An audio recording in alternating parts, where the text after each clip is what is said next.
231 Dover Road, open Tuesdays and Saturdays, 11:30 a.m. to 6:30 p.m. That's correct.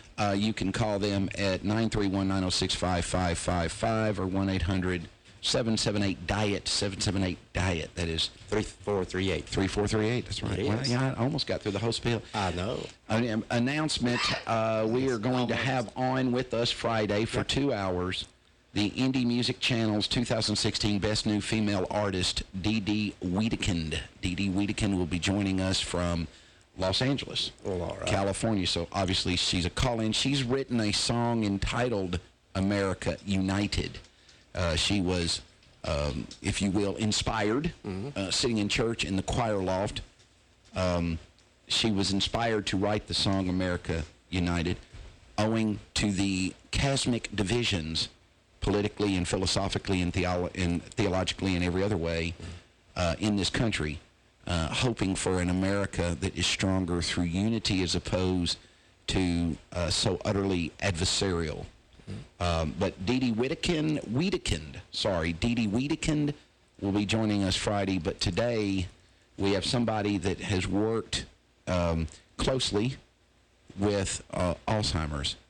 And Fatima, I want to ask you, first of all, how did you get into this line of work? Was it an affliction that struck your family personally, or how is it that you got to working with Alzheimer's? Well, it first started just by volunteering with the local office at just, filing paperwork, helping with their events, and then it turned into my fiance, which was my boyfriend then. His grandmother was diagnosed with the disease, so it kind of hit home a little bit more once she was officially diagnosed, and I've just been, helping out any way I can with the association, and then they eventually took me on full-time, and now I'm doing the Clarksville Walk. And for anybody that doesn't know, and if you follow us on Ustream, you can see for yourself, but Fatima Mouini is, I'm going to take it, I used to do this job at the fair. What are you, 23? Yes, exactly. How about that? Anybody want to doubt my skills? Perfect. If this show fails, you can maybe go back to I can go back to the fair, yes. The midway life is the life for me. Guess your weight here. Only 25 cents. I would put her weight at about 115, 120, but I'd probably put her height at about 5'7" or 8. 5'7", yep. Yeah. How'd I do? Kind of freaky. That's some freaky. No, I've never. I'm meeting her for the first time right now. Okay, all right. I saw him talking. You're obviously not a client. You're obviously not a client of the Doctor's Diet Clinic because you would have no need for the Doctor's Diet Clinic. We're all out there at the Doctor's Diet Clinic trying to look like you. That is the whole point. Well, but I'm not quite exactly want to look like her. Now, maybe the hips and all. Now, Fatima Mouini, that is where do you where'd you get derive? That name? What are your origins? Well, I'm born and raised Nashville. Okay. My dad is from Iran, so that's where the name comes from. All right. Well, and there you go. I knew it wasn't around here name. No, yeah, that was, you got it. You're in the country now. Yeah. Even though we're the 5th largest city in the state of Tennessee, you're going to get some of that. You ain't from around here, are you? Or is you? You ain't from around here, is you? Now, I still get that. No. Every day. People go, you ain't from around here, are you? I go, no. I heard one of the other employees ask you that a while ago. So you started working with Alzheimer's actually prior to your fiance's grandmother. Yes. Being afflicted. Yeah. Tell some of the listeners, because you're well away from having to worry about being afflicted with Alzheimer's, but Alzheimer's statistically is way more common among elderly citizens than maybe some people believe. Oh, yeah.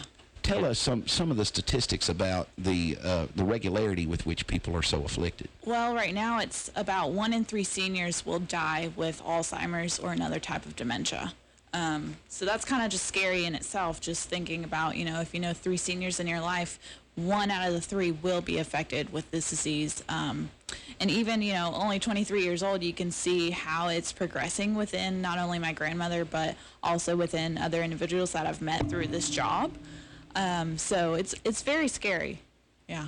You can see you don't want to touch the mics. They're pretty sensitive there as it rings out over the airwaves. In the Alzheimer's, I've had lots of friends who have had parents that were afflicted. And for people that don't know, Alzheimer's seems to impact your short-term memory. So an Alzheimer's patient may remember years past. I'll tell you a story. I practiced law at one time in Nashville, Tennessee, with a guy whose mother was afflicted with Alzheimer's.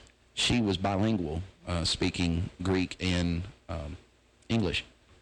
However, when she started, when Alzheimer's began to onset, it took her mind back to a time when she couldn't speak English. So she actually stopped speaking English. Wow. And She talked. regressed. She regressed back into unilingual. Yeah. And she remembered she was walking. Now, this guy lived in Gallatin, Tennessee, and she would walk his farm in Gallatin like it was the Greek countryside.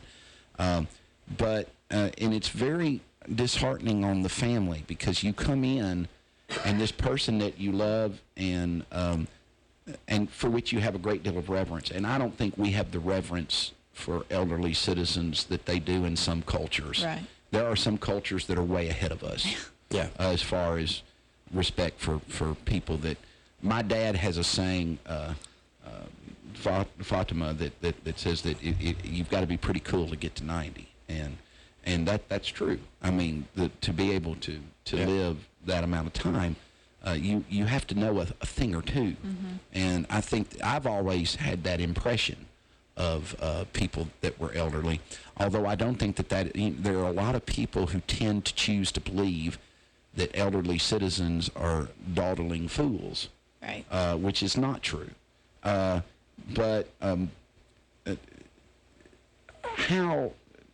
us about some of the work that your organization is doing with Alzheimer's. Well, so the Alzheimer's Association helps out any family members that are going through the disease, whether that's, giving us a call on our 800 hotline any time of day, and just asking, general questions about the disease. We do support groups throughout the entire nation. We have 2 here in Clarksville that meet at the Clarksville Library. And then we do everything from, just supporting the family and getting them the correct resources to educating others on the disease and how to deal with it and how to take care of not only the person with the disease, but also the caregiver. Now, Alzheimer's, it seems, it has had some breakthroughs medically. I've been kind of following this, where there have been some at least relation that they believe that they have different medications and sometimes even herbal supplements that tend to regress or even sometimes reverse the effects. Have you heard of any of that? Well, there's a lot of research being done right now on what causes Alzheimer's and what can prevent it, but so far there hasn't been really any significant medication or anything like that to prevent or cure or even, slow down the disease itself. There are ways that they say that you can, little actions that you can do now to prevent it in the future. What are some of those things? Because I think people would be particularly So there interested are in that. some things simply like eating healthy, eating your fish with omega-3s that help, getting your exercise on the daily that helps, little brain quizzes such as like Sudoku, crossword puzzles, all that kind of thing that stimulate your brain, that all helps out in the end. I had a former partner who worked those Sudoku puzzles religiously. Do you think he was trying to stave off the... Those are puzzles. You never know. Yeah, Sudoku. I thought you just had to try to figure out how to spell Sudoku. How to pronounce it. Yeah. Yeah. That may be what you need to do Well, you gotta start is work somewhere. on spin. Yeah, if I think I would consider my brain quite healthy if I could master the phonetics that make up Sudoku. That's right. So y'all have a support group that meets in Clarksville. Yeah. Is there a lot going on with this in Nashville too, or do you know? Oh yeah, there's we're having actually next Friday, we're having our caregiver conference at First Baptist Church in Nashville. That's free, anyone can attend it. I think we have about almost 200 people that are registered for that, so which is great. They can come and learn about the Alzheimer's Association as well as just general resources within their area. We're also having another caregiver conference here locally in Clarksville, and that's going to take place in November. We're still trying to finish out those details, but you all can learn more at alz.org. Well, and the Alzheimer's Institute puts out that there are 7 stages of Alzheimer's, and I kind of wanted to go through this. Stage 1, your loved one, when they're in the early phase, they won't have any really outward manifestations. Now, an imaging test can show and can reveal whether someone has Alzheimer's even when they're in the stage 1, which is the normal outward behavior. Stage 2, you still might not notice much amiss, but your loved one might be picking up on some small differences, things that even the doctor often doesn't catch, forgetting a word or misplacing objects. This stage, these are subtle symptoms, and they don't really interfere with the ability to work or live independently. Stage 3 is called the mild decline. At this point, you notice changes in thinking and reasoning, forgets something that they had just read, for instance, asked the same questions repeatedly, has more trouble making plans or organizing events, and can't remember people's names when they meet new people. And stage 4 is called moderate decline, forgets details about themselves, has trouble putting the right date and amount on a check, forgets what month or season it is, and has trouble cooking meals or even ordering from a menu. I just go through these so people can understand. Stage 5 is called the moderately severe decline. Your loved one might start to lose track of where they are and at what time period. They might have some period disassociation, might have trouble remembering address, phone number, or where they went to school, could get confused about kind of clothes to wear for day or season. And stage 6 is called severe decline. As Alzheimer's progresses, your loved one might recognize faces but forget names, might also mistake a person for someone else, thinking his wife is his mother, for instance, suffers from delusions which might set in, thinking that they need to go to work even though they're retired, and might need help with day-to-day functions such as going to the bathroom, might find it hard to talk but still can connect through the senses. Many people in the severe decline stage still love hearing music being read to or looking over old photographs. And stage 7 is the very severe decline. Many basic abilities in a person with Alzheimer's, such as eating, walking, and sitting up, fade. You can still stay involved by feeding your loved one with soft, easy-to-swallow food, helping him or her use a spoon, and making sure that he or she drinks. As many people at the severe stage can no longer tell when they're thirsty, and so they have trouble with hydration. But these are the 7 stages of this disease, which is particularly cruel when you see a loved one going through it, because oftentimes they don't really recall whom you are. Right. And it can be a hard thing with which families to deal. How do people help fund the work that you're doing? What do they need to do? Well, so that's where the fundraising side comes in. So in order to have all these resources and support groups and everything that we provide for families, all of that is free to those families. We have all of these events that happen throughout the year, and the one that's coming up is October 1st, and that's at Liberty Park here in Clarksville, and that's our Clarksville Walk to End Alzheimer's. So we're trying to raise money in order to keep those support groups and support information for those families for free. Before we leave the air today, I want you to get a name and number from me. My best friend, Jim Rogers, his mother died and was afflicted with Alzheimer's. And I think he has an Alzheimer's walk or something in her memory. She was a fantastic woman. Yeah. And it was very difficult at the end, particularly for him. It was particularly difficult. Because she had been such an important role model for all of us who grew up around the Rogers house, and I was one of them.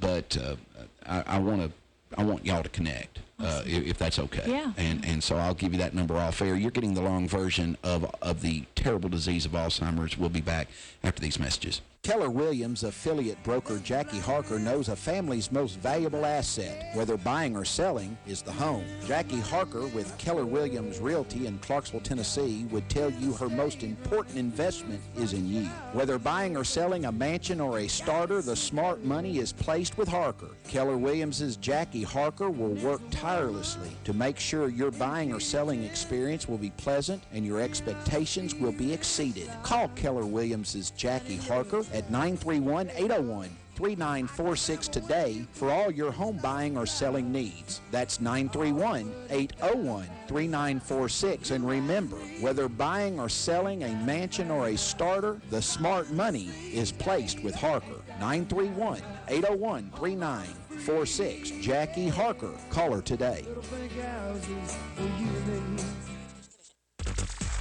Many people simply believe they will never get in trouble with the law or need a lawyer, whether it's the sobering event beginning with blue lights in the rear view and ending with an arrest for DUI, being charged with a crime, or some unfortunate episode has occurred. The law office of Lynn Morton realizes you may not have planned on needing an attorney. Going to court without a professional qualified lawyer will result in disastrous consequences or an outcome in your case that causes havoc in your life for years. You need representation by a lawyer who not only has specialized knowledge, but who truly understands the anxiety, confusion, and devastation faced by someone facing criminal accusations or dealing with an array of other legal problems. Having an experienced, committed advocate like Lynn Morton on your side can make all the difference in your case. With support and guidance, you will have the ability to face your legal situation with confidence that can only come from knowing your case is in capable, dependable hands. Lynn Morton is dedicated to safeguarding her clients' rights and providing them with the attention and consideration their case and future deserve. For these most bitter moments, Lynn Morton can step forward to lend a helping hand and guide you through every aspect. Call Lynn Morton in your most trying time of need. 931-906-0000.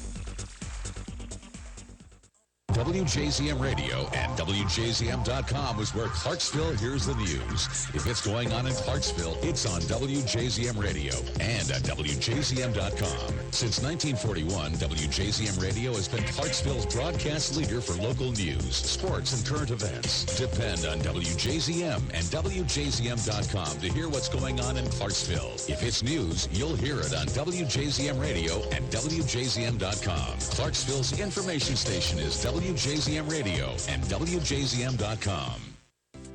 A lot of real estate is bought and sold in Clarksville, and all of it has to be inspected, and it has to be done right. It's your largest investment of your life. Do you want to leave its inspection to someone who isn't the best? Of course not. 931-980-5759 gets you the best inspection services. Call Bud Wink at 931-980-5759 to get the home you are buying or selling inspected by the best inspection services. That's 931-980-5759. The best inspection services, changing the quality of home inspections one house at a time.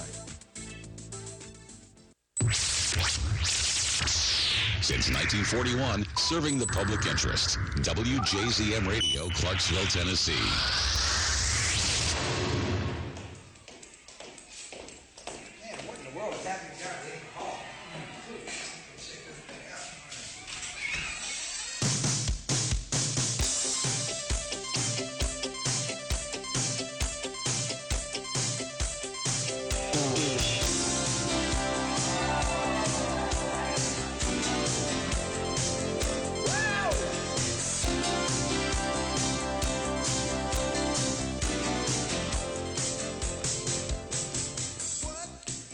You are getting the long version, and today we are discussing Alzheimer's with our guest, Fatima Muini. And You got it right again. A plus. Yeah. I've got to ask Fatima, how much, because we're having Dee Dee Wiedekind on about America United, and there's been a tremendous amount of negative sentiment kicked up in America with people that are from the Middle East, how much do you have? How much discrimination have you had to face? Surprisingly, not very much. Yeah, Clarksville's been great.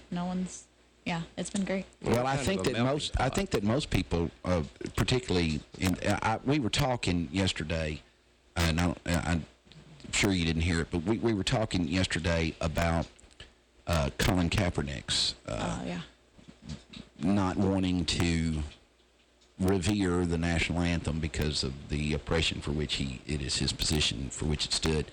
And we had a debate about it on the football staff at Hopkinsville High School, actually.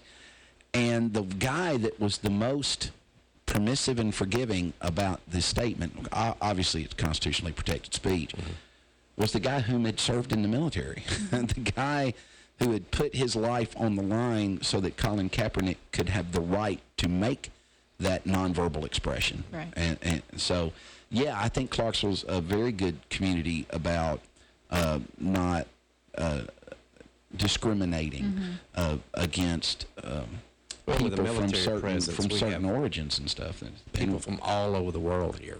Right. And we're with kind of the current day melting pot of blending people together from every country. Well, I had to ask. I think it's a fair question to ask whether you'd been subjected to much discrimination as a result. You're Middle Eastern. Right. You are. Yeah. I mean, you happen to be a very attractive Middle Eastern, but you're Middle Eastern. I mean, there's no question. It's not that there's certainly a lot of attractive people in that particular segment And of she's the a good globe, person. and you're certainly one of them. But I mean there's no, you didn't walk in and my first thought wasn't, hey, here comes a Baptist. I mean, that wasn't my first thought. There have been a lot of famous people who have suffered from Alzheimer's throughout history. Joe Adcock was a first baseman and right-handed batter with the Milwaukee Braves, had it. Dana Andrews, who was an American film actor and was in the Oscar-winning movie The Best Years of Our Lives. Sir Rudolph Bing was an Austrian-born opera impresario and general manager of the Metropolitan Opera, the Met in New York. Charles Bronson. And everybody knows whom he is. He was in The Magnificent Seven, The Dirty Dozen, The Great Escape, and Once Upon a Time in the West. Carroll Campbell, a United States Republican Party politician, best known as the governor of South Carolina. Perry Como, an American singer and television personality inducted into the Long Island Music Hall of Fame. There's Thomas Dorsey, a gospel music legend. Tom Fears, who played, he was a Mexican-American football star, early star, who played previous to the Super Bowl, like in the 20s or 30s, for the Los Angeles Rams. So there's been a lot of people that have been afflicted. Barry Goldwater, who was the father of conservative thought. So going into areas that you're never supposed to bring up, are you conservative or liberal? I'm just curious. Oh man, We're just going to paint you with the brush right now. There you So go. what are you? Close the door. I would say I'm a little bit of both. It depends on what exactly the topic is. Well, that's just an entirely political. You're a millennial. You're a millennial. So we need, Right, we you're need right to on that 23. understand kind of the millennial. You can be half and thought. half. So you're half and half. I'm half and half. I'm gonna guess this. Let me take a stab at this. We'll see if I can do this at the fair. Okay. You are socially liberal, economically conservative.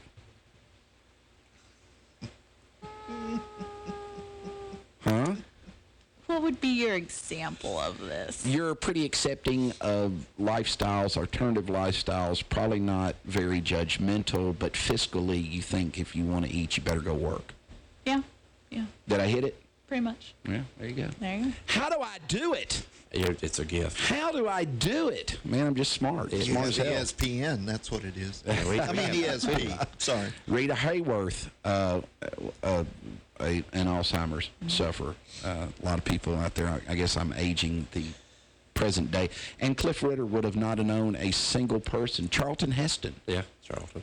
is a Alzheimer's sufferer. Glenn Campbell, the documentary about his Yeah. goodbye Yeah. tour is, I've seen it and it's good. And I don't know It's if moving. any of you know whom this is, but Da-da-da-da-da-da, Jack Lord from Hawaii Five-0. Yep. Oh, Alzheimer's. the original Hawaii 5-0. Yeah, the big, the real one. Not the one on right now. Not the Not the ridiculous. fake one. Look from Dano. Burgess Meredith, The Penguin. who was Rocky's manager in the Rocky He films. was also the Penguin. And the Penguin, yes, he Batman. was. Yeah. He actually, in the first Rocky movie, Burgess Meredith was the biggest star in it. Yeah. Sylvester Stallone was a nobody. Talia Shire was a nobody. Burt Young was just about a nobody. Oh, that changed. Carl Weathers was a nobody, and his manager sat in that chair. Wow. We had him fancy. in that chair, came in, remember that dude? I do remember that Yeah. dude. He did. He was sure unassuming looking. He had on a plaid shirt. Something about him, though, you just knew he was important. But Ronald Reagan, that might even be one of the most famous of the people. Sugar Ray Robinson was afflicted with Alzheimer's. Is there any relationship between closed head trauma, the suffering of closed head trauma, and the onset of Alzheimer's? Yeah, they say that's one of the major keys, So- plus PTSD. So it shouldn't really be a surprise that so many people that were in athletics have suffered. Like, I think Charlton Heston played football, for Right. instance, in college. Obviously, the footballer we talked about played in the NFL. So there have been a lot of athletes that I don't know if Muhammad Ali was suffering from Alzheimer's or not. Now, I'm a very good friend of his former son-in-law, Yahya McClain, himself a 3-time cruiserweight world champion. And I don't know why I don't have him on. That's kind of stupid. I mean, I've got that relationship with him. I could just have thought him of on it. Write in that a down. New York minute. Write it down so you don't You know, forget. former 3-time cruiserweight. Yeah, right, exactly. Since we're talking about Alzheimer's, I don't need to forget that. Norman Rockwell and Alzheimer's suffer. So when you go into all the people whom have suffered from Alzheimer's, it would seem to me that it would be something ripe to support and search out and Right. Yeah. and find It affects a lot. Yeah. a cure, wouldn't it? What do you think about the position? Just this is going to disclose your politics right here. Oh, You go get a drink of water. If you Fatima's starting to sweat now. She's Yeah. like, I've walked into an be like, L-shaped. bye, guys. I've She's walked into an glistening. L-shaped Women- ambush. Ladies don't sweat. Yeah, They glisten. they glisten. Yeah. What do you think about the position that there's many afflictions that Big Pharma could cure but won't because there's more money in the in the masking of symptoms than Oh, the cure? whole conspiracy theory that they have What do you think about that? You've heard so you've heard this. Yeah, I've heard it. Like, that they actually have the cure for whatever disease. I just saw the other day somebody's claiming, I think he's a police officer, which means that what he claims is probably doesn't have much merit, but he says that there's a cure for cancer that the government's denying us. I don't know. If he went into court and said Fatima committed a crime, they would believe him without question. But if he says something crazy like there's a cure for cancer and the government's denying it to us, he don't everybody's know going what to say he's he's talking crazy about. now. Yeah. Oh, yeah. You can make movies on this, man. I think there have been. As a matter of fact, Yeah. I believe there have been. What do you think about that?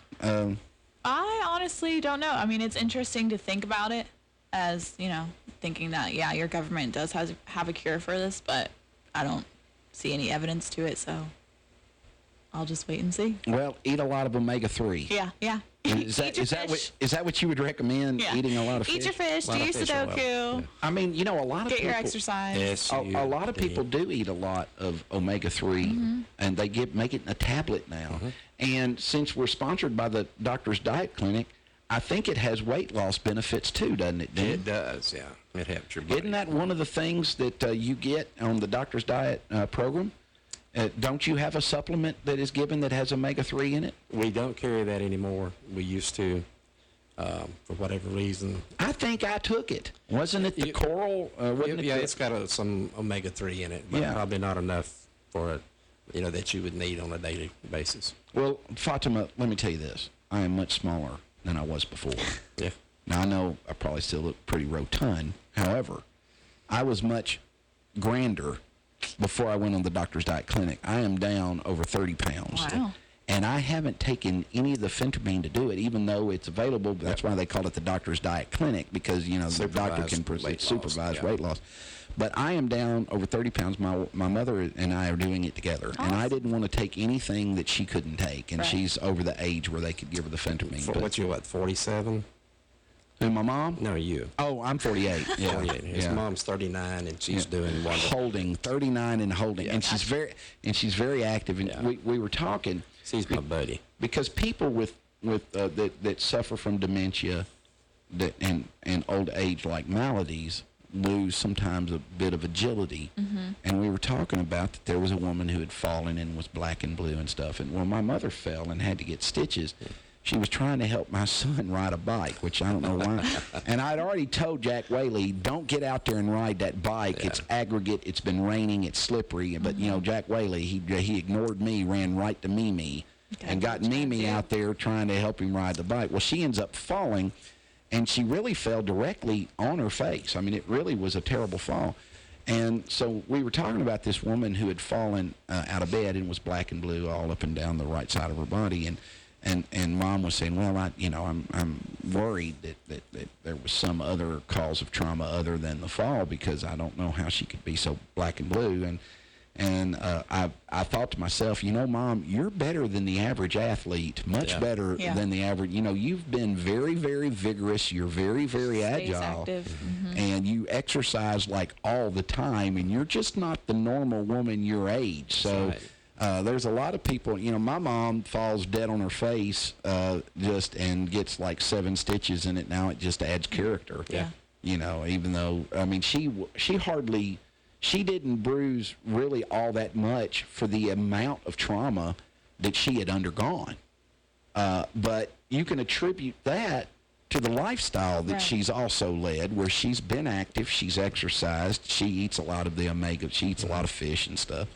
And it helps keep you both physically vibrant and mentally acute. And is that the recommendation? Oh yeah, definitely. Keep your body going, keep your brain going. Eat the correct things.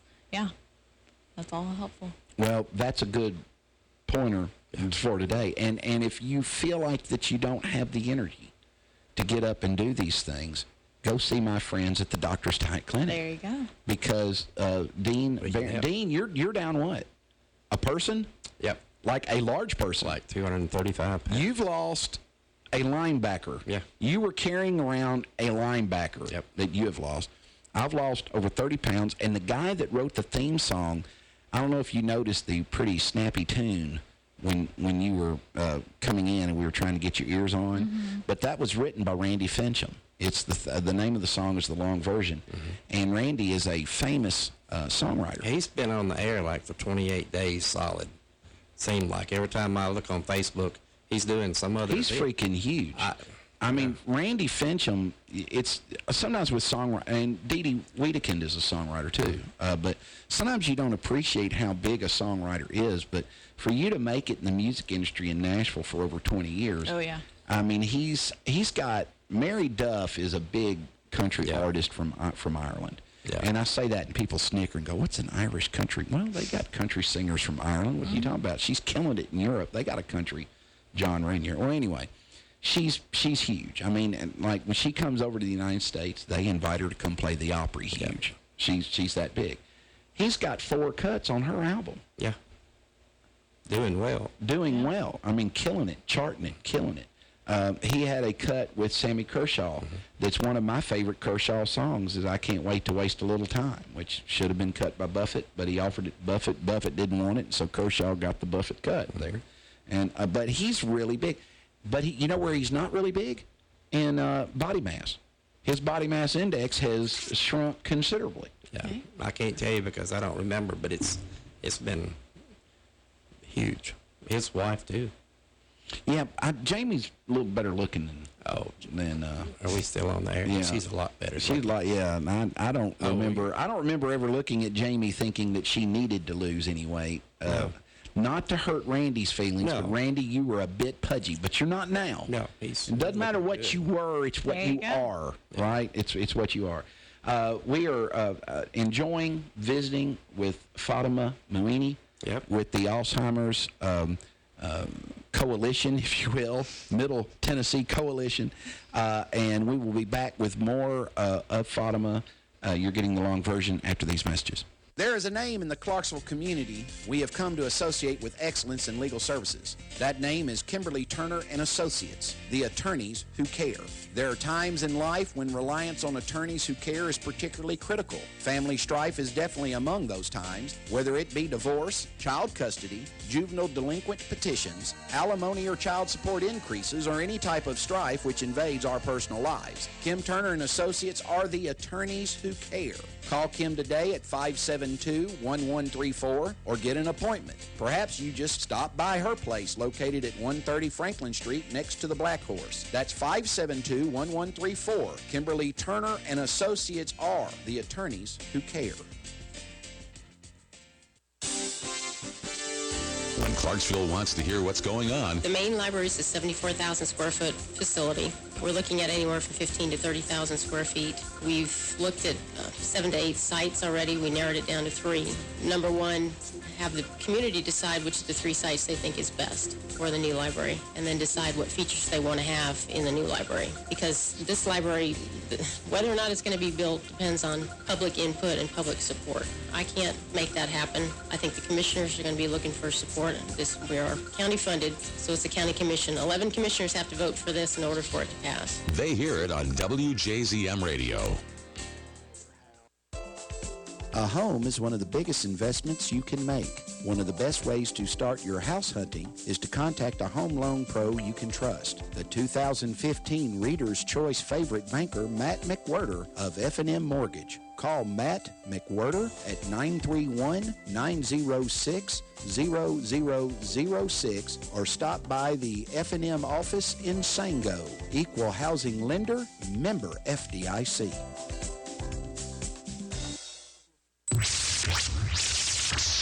Since 1941, serving the public interest. WJZM Radio, Clarksville, Tennessee.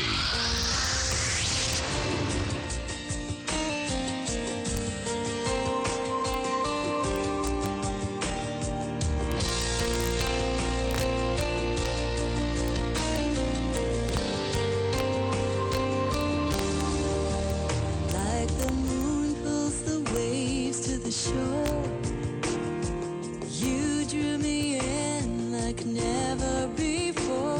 The sun on your skin, boy, you look so fine. The stars lit the way to your That is Dee Dee Wiedekind, who will be on with us for the full show Friday. Yeah. And she'll be calling in from L.A., so she'll be up pretty early She'll out get up there. before breakfast. But what we need to find is that's not America United, is it? Or, No, we I need to haven't, find but You I got- was just playing something. I was saving it for Friday, but I can play it later if you'd like. Well, we'll do it. We'll do whatever. You know, I'm getting a boys. question I for wish I- Fatima. I'm saving it. I've got a question for you from Oklahoma. And Oklahoma says, I'm curious about Fatima's views on assisted suicide for those who wish to consider it. Oh, man. That's tough crying. Hey, Yeah. hey, if you thought you were going to get lob softballs at the long version, you've never heard the long version because you don't get lob softballs around here. Incidentally, I'm thinking a week from Friday I'm going to have a guest that is going to be talking about this very topic. So I want to encourage Oklahoma City, Oklahoma to I know she will. She tunes in every day. But what do you think about that assisted suicide? Oh, that's a tough one. You didn't know you were going to get your political career ruined in one No, morning no. on Clarksville Radio. You guys. I think it totally depends on the situation at hand. It depends on, if your loved one is suffering that much, and if that's really what they want. You got to kind of figure out what's best for everyone in that situation. That's a hard question Yeah. because in today's theological moment, brought to you by Meeks and Meeks Attorneys. Yes. There is a precept in Christianity that God doesn't make mistakes, and therefore you have to have faith in God that through whatever you're suffering, that you will have the strength to bear it, and that it will have a purpose that's maybe larger than yourself. And on the other side, it is, we claim to love dogs and we put them down. Yeah. The hard part is when they start putting down people that maybe aren't as afflicted. It's the fear, and it's always been the Second Amendment fear. If we limit assault rifles, what if they just decide to take every gun we got? And that's been the largest argument against those type of reforms, is because people are afraid that once you give the government an inch, they'll take 5 feet. And you know what? Historically, that's a legitimate fear, because that's exactly what they have done historically, is taken 5 feet anytime you've given an inch. Yeah, that's. And so there are people out there that are concerned about. I think that Oklahoma has sent another question, but I'm unable to pull it up. So we'll get it up. You know, that burn internet. Yeah. It's a government conspiracy. Well, you know, my I'm telling daddy- you right now, they're going, Long's getting My into daddy had something. COPD. Shut him down. Shut him down. My daddy had COPD. He suffered with it for 29 years. I can't tell you the times that I've got a call and said, you know, if you want to see your dad again, you need to come home. And I've seen times that I thought, you know, it would just be a blessing. But then he would, one time in particular, we went home, his eyes were set. The nurses said he's not fighting anymore to live. It's just a matter of time. And our kids were young. They were probably 8 and 10. And I told them, I threatened them, I said, we're going to go in and see Papaw, but you got to be quiet.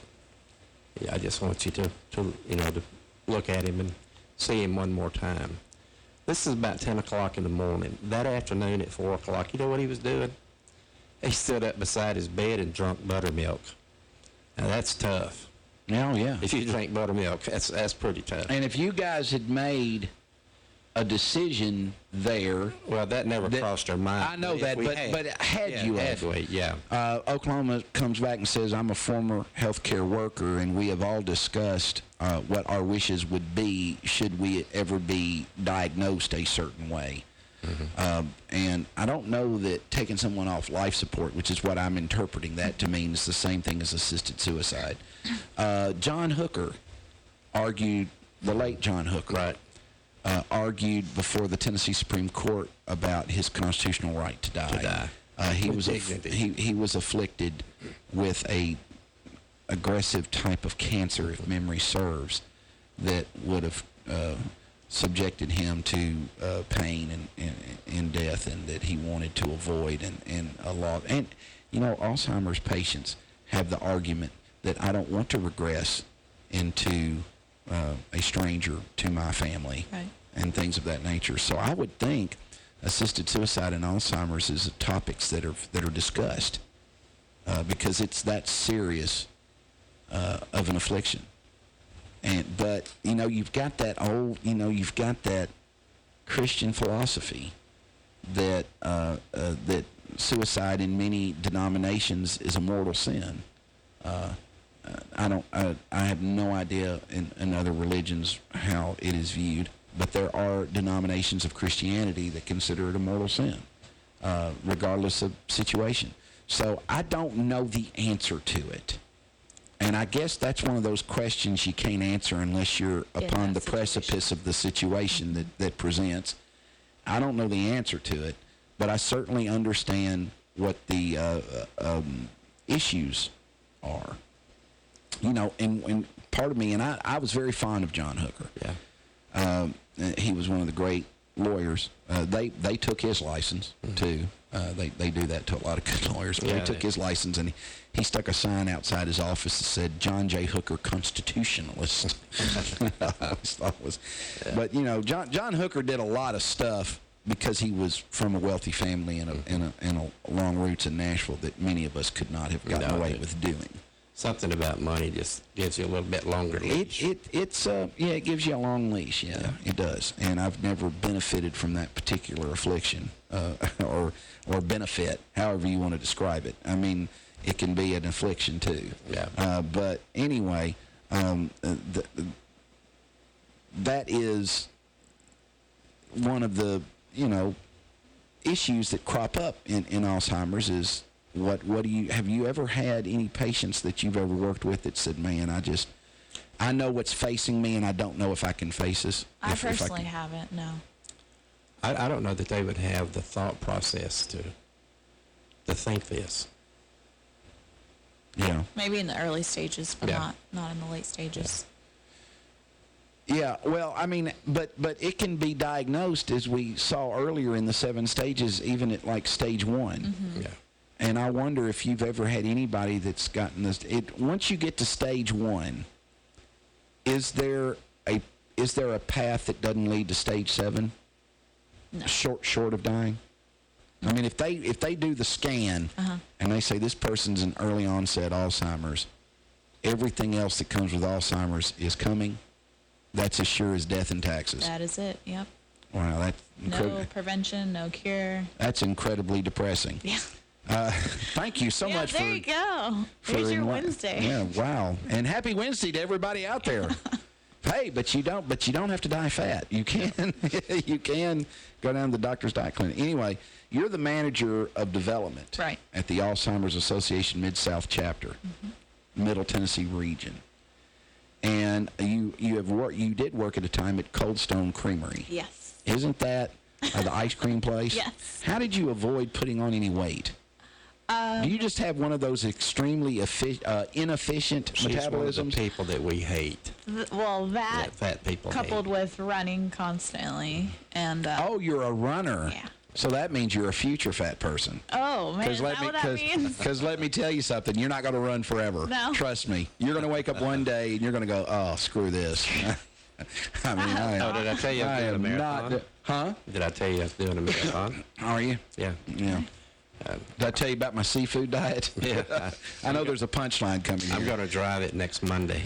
Oh, drive it. Yeah. Oh, 26.2 miles. good for you. Good for you. Yeah. Where are you going, to Hopkinsville? Probably. That's about 26 miles Yeah. away.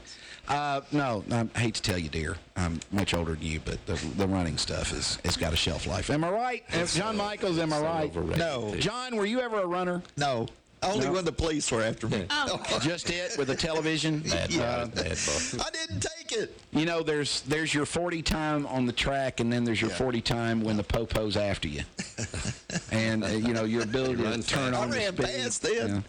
Yeah. Were you Fast. anybody? I mean, you can look at me. Do I look like I ever ran? No, I did not. No, and I that did is twice. how you look like this. If you want to know, so I run to the mailbox. you've made me scared of Alzheimer's. I'm going to make you scared of not running. oh great. It's a trade-off. Yeah.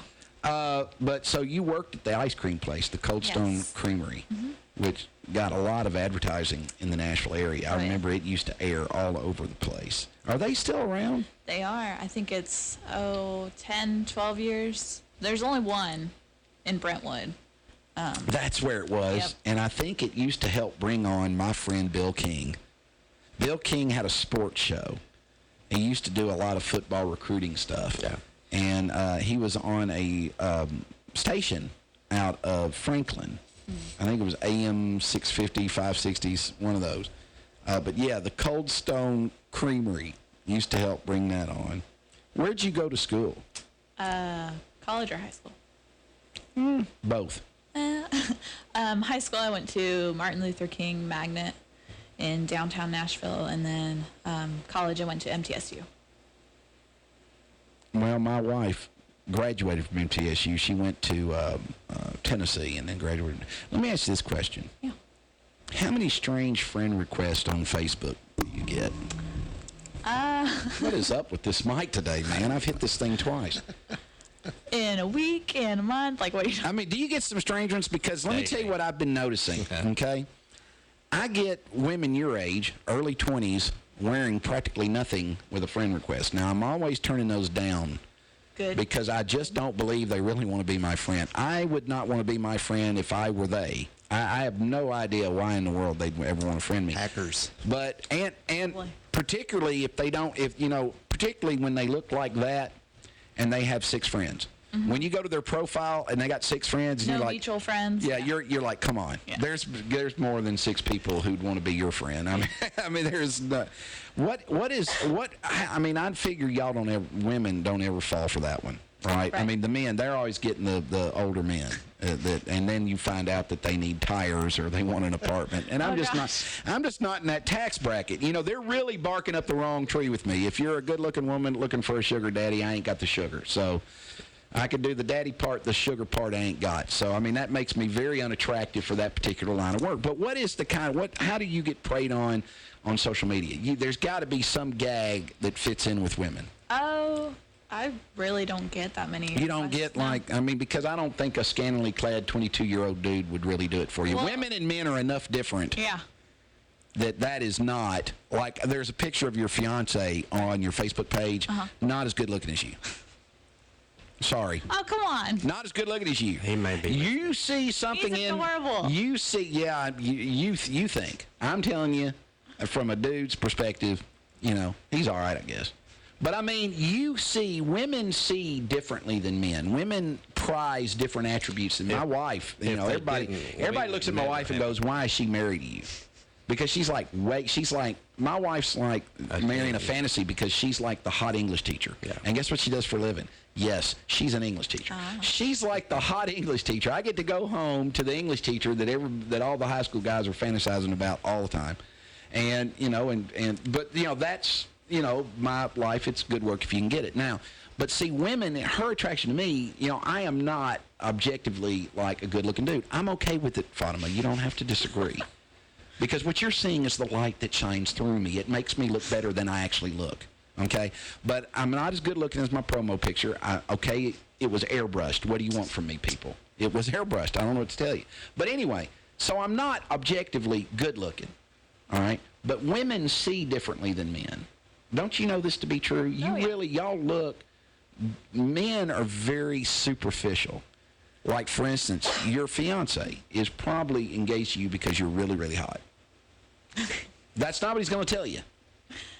Oh, he's going, you got a wonderful mind. You know, you're brilliant conversation. man. Yeah, no, I like long The second you walked in the studio, I said, I know why he's engaged her. We're terrible. That's how the 22-year-old with the friend request gets so many dudes, because we're just, you know, that's how we're wired. But women are not wired that way. Right. We are simple creatures. We are simple creatures, and it's our downfall. Yeah. It's what women are much more evolved than we.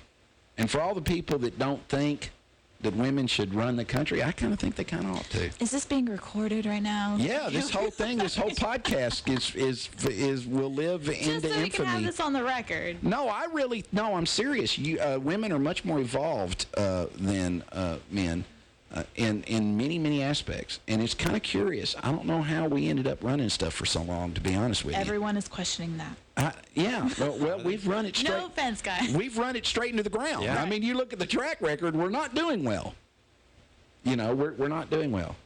Do you think Obama's a Muslim? No. And there you have it. There you go. No, I don't think he is.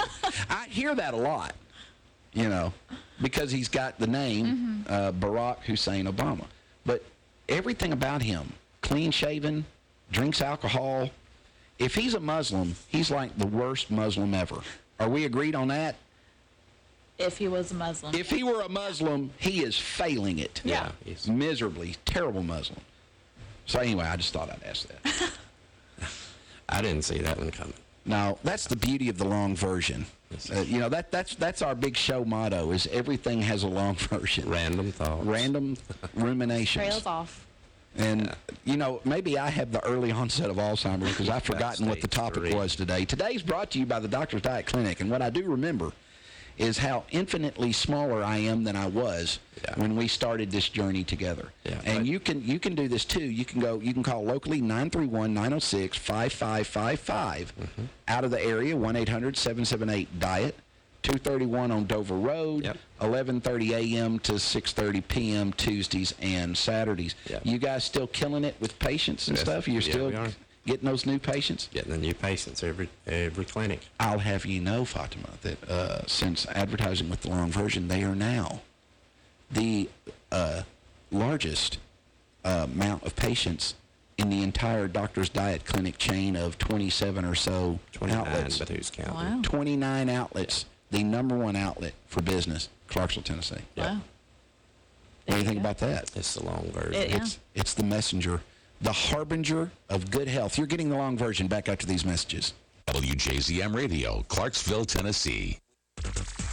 Many people simply believe they will never get in trouble with the law or need a lawyer, whether it's the sobering event beginning with blue lights in the rear view and ending with an arrest for DUI, being charged with a crime, or some unfortunate episode has occurred. The law office of Lynn Morton realizes you may not have planned on needing an attorney. Going to court without a professional qualified lawyer will result in disastrous consequences or an outcome in your case that causes havoc in your life for years. You need representation by a lawyer who not only has specialized knowledge, but who truly understands the anxiety, confusion, and devastation faced by someone facing criminal accusations or dealing with an array of other legal problems. Having an experienced, committed advocate like Lynn Morton on your side can make all the difference in your case. With support and guidance, you will have the ability to face your legal situation with confidence that can only come from knowing your case is in capable, dependable hands. Lynn Morton is dedicated to safeguarding her clients' rights and providing them with the attention and consideration their case and future deserve. For these most bitter moments, Lynn Morton can step forward to lend a helping hand and guide you through every aspect. Call Lynn Morton in your most trying time of need, 931-906-0000.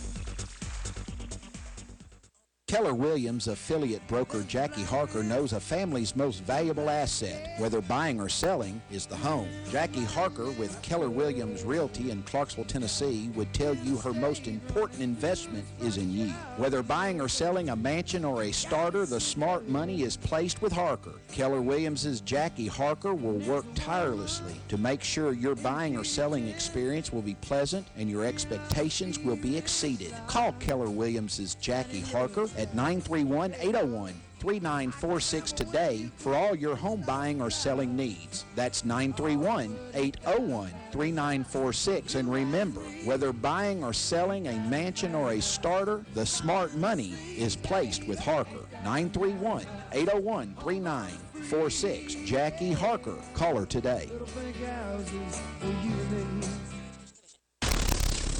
This season, there's a lot to celebrate. New beginnings with a fresh young team. Grounded up the middle. Can Peterson get to it? He does. He throws to first, and Freeman digs it out. Our final season at Turner Field. Here's the 1-2 pitch. Fastball right recall on the outside corner. As your Atlanta Braves strap in for a big season, we'll bring you every moment right here. Hi, this is Braves broadcaster Jim Powell on the home of the Braves. WJZM Radio. A lot of real estate is bought and sold in Clarksville, and all of it has to be inspected, and it has to be done right. It's your largest investment of your life. Do you want to leave its inspection to someone who isn't the best? Of course not. 931-980-5759 gets you the best inspection services. Call Bud Wink at 931-980-5759 to get the home you are buying or selling inspected by the best inspection services. That's 931-980-5759. The best inspection services, changing the quality of home inspections one house at a time. Since 1941, serving the public interest. WJZM Radio, Clarksville, Tennessee. Hey guys, Trey Edwards here on the long version. Thanks for joining in.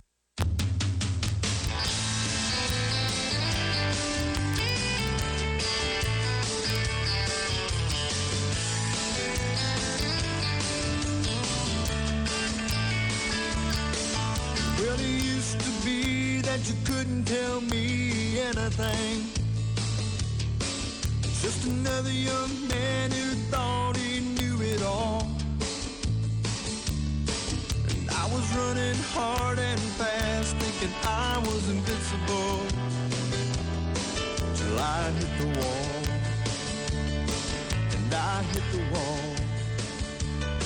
And I need you. You're getting the long version, and that is Trey Edwards, who will be coming to Hilldale Baptist Church Sunday night. Sunday night. He and Jervon Davis. And the dude's got 70,000 Twitter followers, so he's got to be pretty big time. He is. He was there not long ago. I'll give you some context. I have 481 Twitter followers, 482 if Fatima adds me. And that ain't Which I'm actively out there trying to solicit Twitter followers. Yeah, she may not add you after today. Twitter is not my thing. You got to tweet, man. I mean, the tweeting's it. I mean, that's it. That's the immediacy of information and stuff. You know, I want you to be careful of this guy, because one of the main themes of the show is that just because someone works in a government agency, that doesn't mean they're credible. And too many times. Pointing at me. No, I was getting to you, dirtbag. I'm just not there yet. Anyway, one thing, you know, one of the main themes of this song is our justice system's broken, and it's broken because of the comment, I tend to give the government the benefit of the doubt. Now, the government can be the police, it can be a sheriff, it can be a mayor, it can be a councilman. Any way, and you know, the government is never entitled to the benefit of any doubt. The government is populated by the same degree of humanity as any other particular entity. They're not entitled to the benefit of the doubt. If you're a juror and you're listening to a case and you feel like the police officer's testimony is corroborated by the physical evidence, then fine, he may be telling the truth. If he's telling you outlandish things that are completely unsupported and you want to believe him because why would he lie? Well, he would lie because he's a human and humans lie. He would lie because he wants to win the case like any other human being, and he would lie because police officers lie just as much as anybody. So you don't just, I mean, that's Uncle Fletcher's lesson for today. If you don't take anything away from the long version, it's the government cannot be trusted. And I'm not the only one who believes that. Thomas Paine believed it. Thomas Jefferson believed it. Ben Franklin believed it. Pretty much every founding father. It was the overriding principle on which America was founded was the following. We are smart enough to govern ourselves, and if you don't govern in a way in which we find acceptable, we will overthrow you. And we have a right to do it. And we're going to provide a peaceful way to do it every election cycle, a right to revolt peacefully every election cycle. But we were not founded by men who believed the government was inherently infallible. Nobody that founded this country believed that. And to the extent that we've come armed with that belief, we are exceedingly wrong. And that's the part of America that has got to change, is the belief that, well, you know, I had a woman that works here at this station say, well, you know, I tend to give police officers benefit of the doubt. Well, isn't that wonderful? Because you're destroying democracy. I mean, I'm glad you think that, but you are the problem with the justice, not you personally, but thinking like that is why innocent people are getting convicted, because the person that you were not, of whom you weren't the least bit weary, was someone of whom you should have been very weary. Okay, so anyway, be on the lookout for this guy. The head of the Anne Arundel County's Economic Development Corporation has been placed on unpaid leave after he entered a neighbor's home and went through her underwear drawer. Now, here is a dude working for the government, right? I mean, he's the head of the Anne Arundel County's Economic Development Corporation. And he was a weirdo. Mm-hmm. He was a weirdo that slipped past the Geiger meter. And it doesn't mean he's any less of weird. Anyway, Annapolis Police, which is where the Naval Academy is, say the neighbor's motion-activated surveillance cameras, the camera. They caught him. You know, that's what's hurt police work worse than anything, is the body camera. All crap. You mean you can see this? You know, all crap, the body camera. Captured 70-year-old. That's another one. Don't ever think because of something. A 70-year-old Robert Hannon rifling through the women's lingerie drawer Thursday, a woman's lingerie drawer, not like a department store. Hannon is charged with several counts of burglary and illegal entry. County Executive Steve Shuh said in a statement Tuesday that Hannon is on leave until further notice. Mart Hartzell, the county's chief administrative officer, will serve as acting CEO of economic development. A police report says neither the neighbor nor the landlord gave Hannon permission to enter the apartment. Investigators did not find any signs of forced entry. Hannon did not return calls. Here's my question.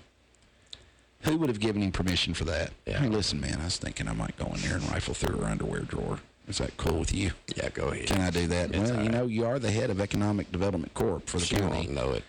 But I mean, this guy had all the markings of respectability. Mm-hmm. I mean, this guy is cloaked in the apparel of decency and respectability. Did you say there was no forced entry? No forced entry. He just walked in, apparently. Now, he activated the motion sensor of the security system. Camera. Yeah. I mean, look. I thought once you got 65, you didn't activate those. Maybe he'll claim that he is in one of the stages of Alzheimer's and thought that he was. Huh? Come on! I've heard that. Very famous mafia member claimed that he was crazy and couldn't be held criminally responsible for any of his conduct. Who was that? Was that Joe Bonanno that did that? Why are you looking at John? John's been in. I can't remember. I'm not sure. Trying to think. No. If I knew, I wouldn't answer. I think it was Joe Bonanno that was his defense. I don't want to be where. Well, if you ever seen the show The Sopranos? No.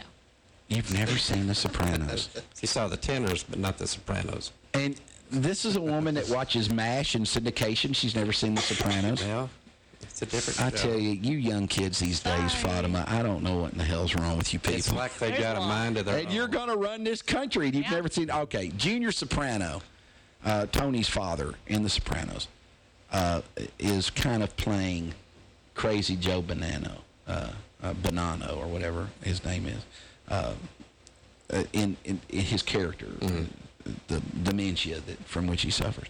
But anyway, I just wanted to point out to you that, if you see this guy coming on down the line, if he wants to work for the Alzheimer's Middle Tennessee region, you might say, deny him. Okay.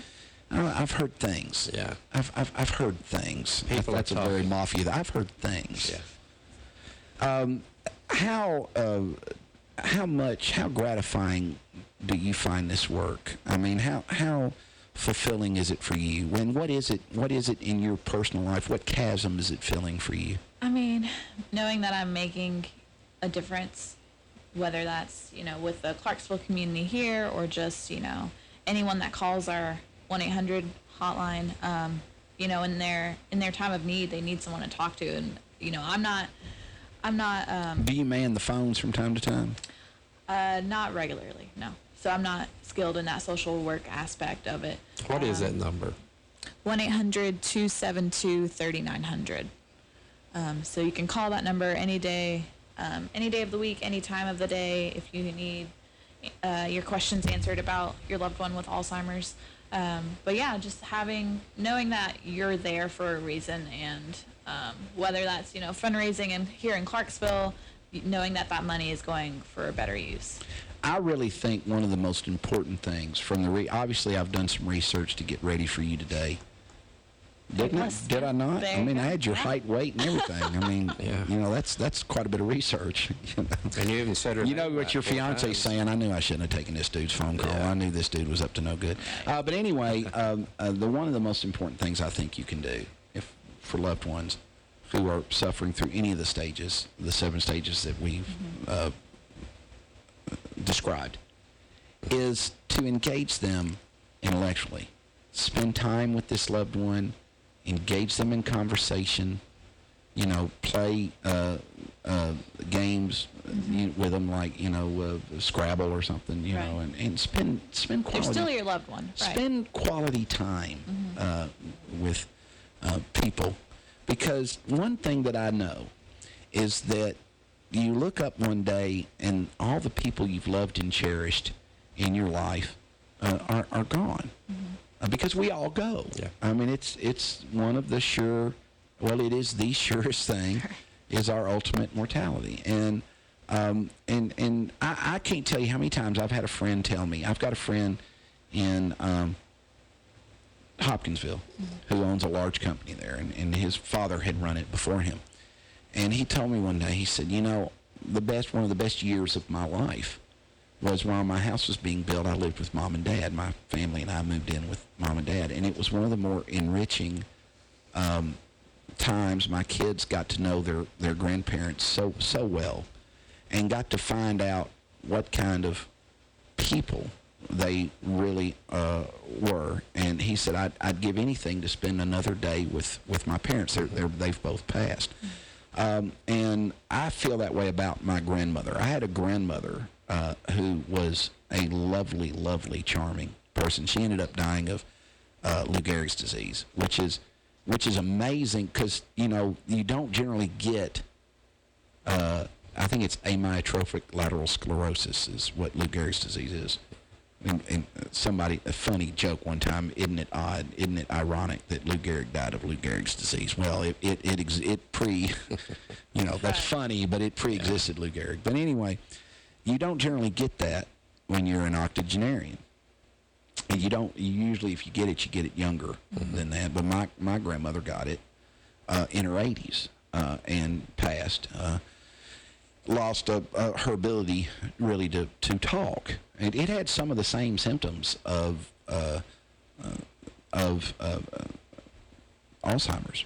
Some of the same. It was somewhat similar as far as an ability, and you lose your ability to motor function, feed yourself, to control oral muscles when you eat and stuff. But I don't know that I've ever gotten over her passing because she was just my best friend, and I so enjoyed hearing stories. Older people have so many wonderful things to tell us.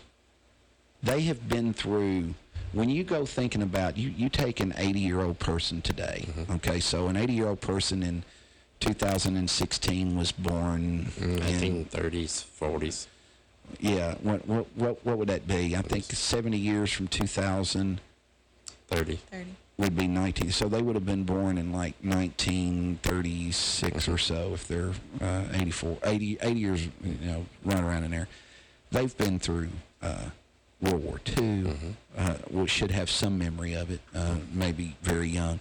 They'll remember all of Korea. Yeah. They remember all of Vietnam. They know all about the civil rights movement. They know, they know all about these major events.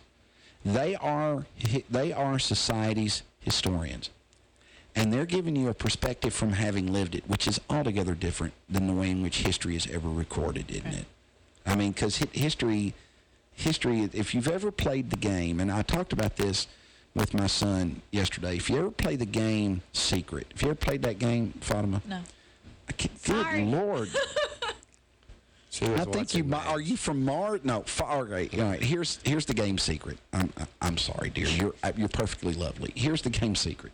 Y'all get in a big circle like in class, and a secret starts with one person, and they whisper it to the person to their right, and they keep whispering it around to the right, and then it gets to the end of the circle, and you have them say the secret out loud. Oh, that's called telephone line.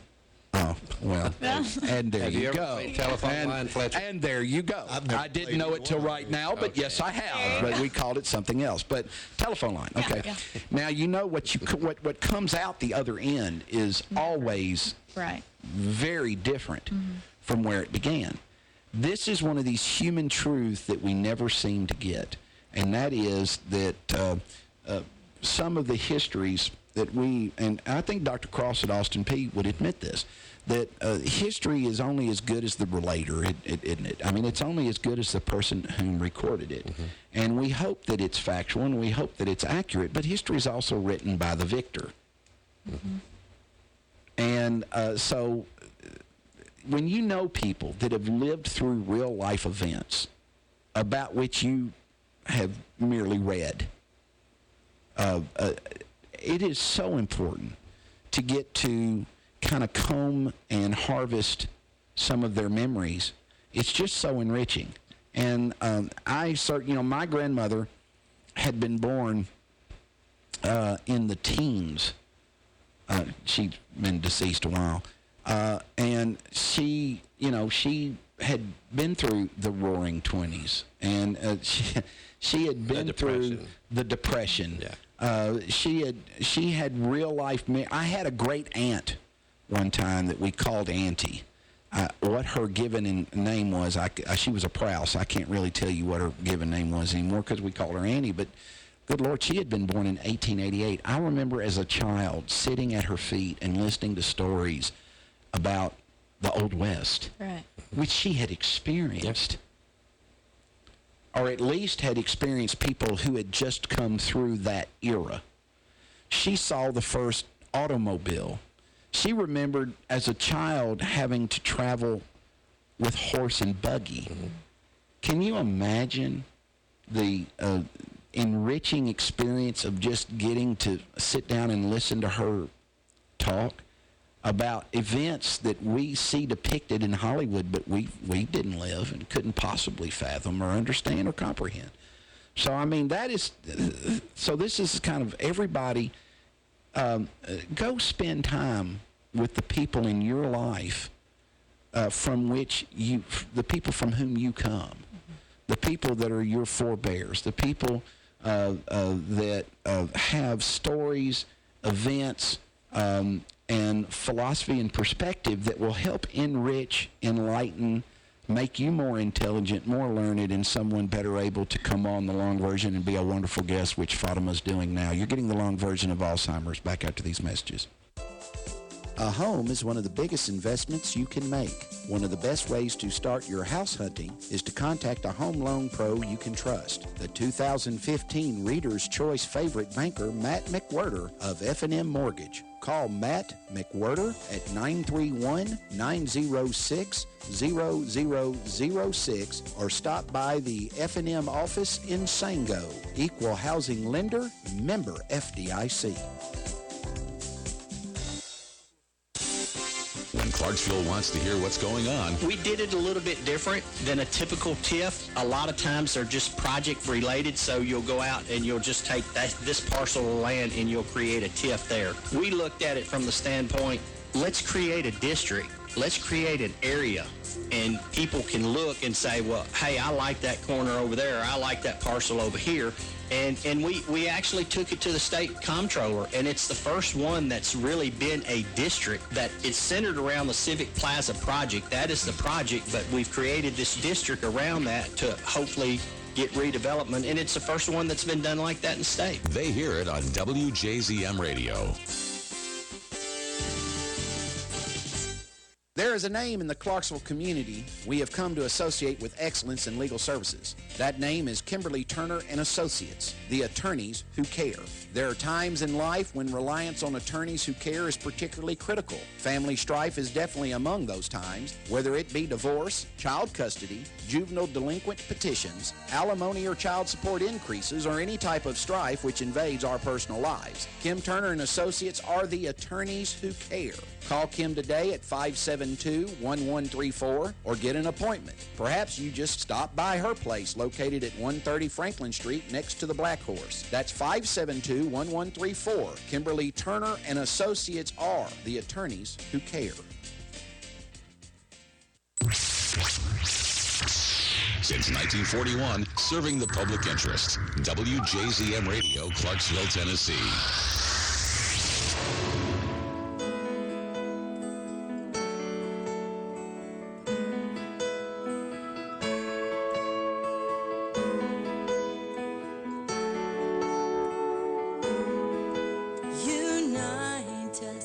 Divide us, 'cause united we all stand. We're different, yet all the same in this great blessed land. Unite us, don't divide us. Give us thankful hearts again, and bring us all together now, and choose to take your stand.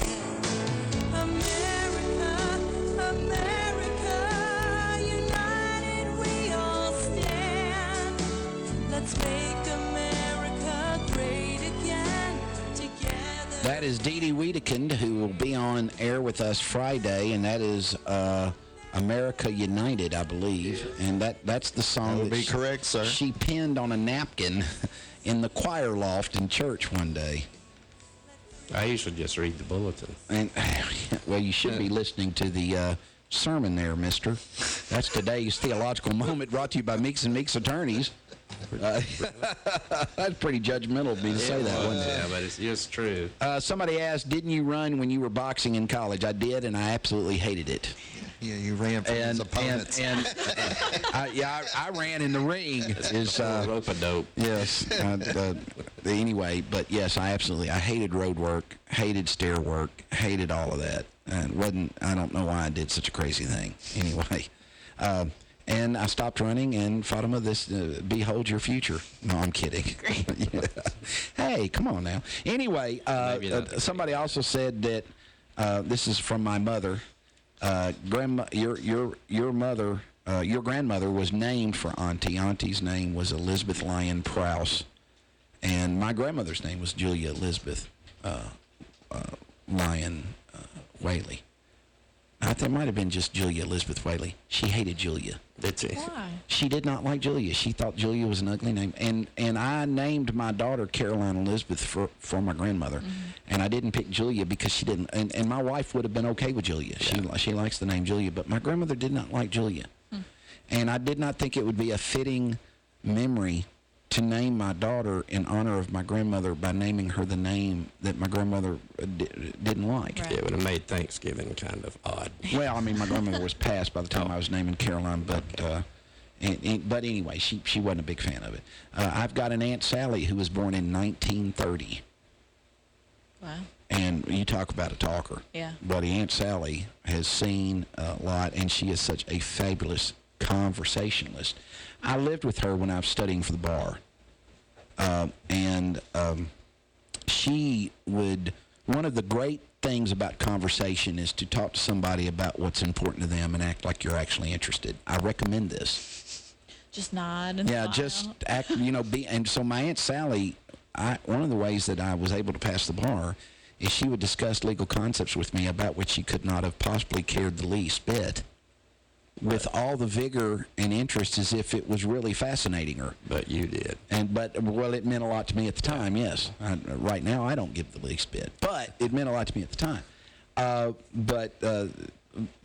We are really, one thing that is scaring me as an American is that we are losing national treasures.